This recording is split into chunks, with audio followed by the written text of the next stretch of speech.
as Doreen was, you know, if I would be. And I was feeling kind of incompetent for the job. I came in kicking and screaming. I can remember driving down East Avenue and bawling my eyes out because this was way too much. I wasn't going to be able to do it. I was going to be awful. I'd be an embarrassment. Dina Valinsky, one of my best friends, had asked me to follow her up the ranks, and I said no. And then I got a call from Margaret Van Len Martin, who was on the nominating committee. And so I asked her how would my year go, and she said it would be very easy. And so I said, okay, I will do it. And then I was asked. I was asked by Jane Ault at a summer picnic, and I said that I would like to, that I'd be very willing to, if no one else had a problem with it. I guess my decision to become president was I had been in the club long enough and had been reaping the benefits and felt it was time to give back.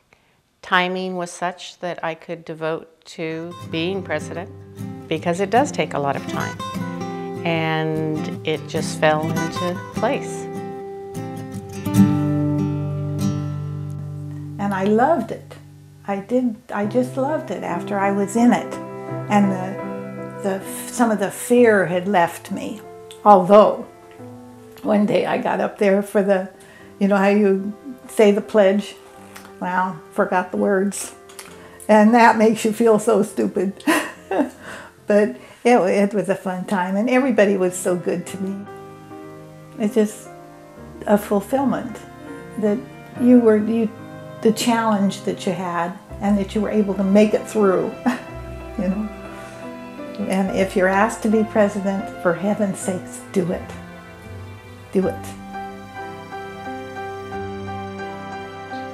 There's a couple aspects I felt very proud to be a Soroptimist, or things that we've accomplished within our club. For one, being the liaison between the Awards and Recognition Committee and the board. I attended their meetings, and I had never been on that committee before. So for me to attend the meetings and actually see what they were doing, the people that they were, the recipients they were trying to gather for these awards, it was just amazing how the whole process, how it works. But it wasn't only that, it was also then here I am standing there at the podium at that meeting to give these awards away, and it was just phenomenal to know actually what happened behind the scenes, and here we are giving them a certificate, a check, a plant, saying, you know what, you're wonderful, you're great, and we're empowering these women locally.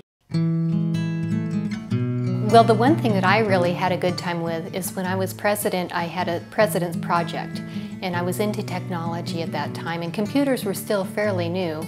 I wanted a hands-on project that we could all work on together and have that good feeling of accomplishment when it was all done. So Pat Furr trained this group of Soroptimist women how to tear apart computers, refurbish them. We would take out hard drives and add various memories and what else. And then we would put in the appropriate software, and we donated those computers along with printers to different organizations and individuals. One of the projects that was just a small thing, but for some reason it touched me, was the Red Ribbon Week. And that year we decided there was a book, the Red Ribbon book, that came out. There was a story about the drugs and this ribbon.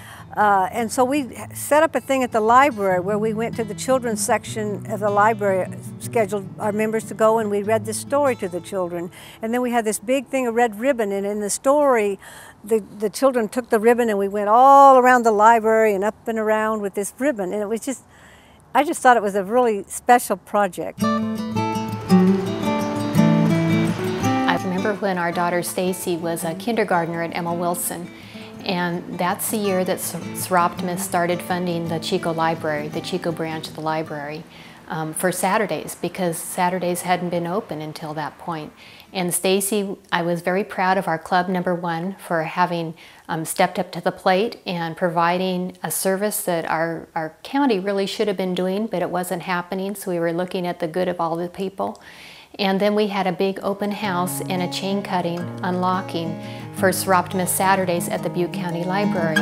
And my daughter Stacy got to open the lock. And she was on TV, and the reason they chose Stacy is because I was a member of the club, and Stacy attended Emma Wilson's school, and Emma Wilson was the first president of our Soroptimist Club in Chico.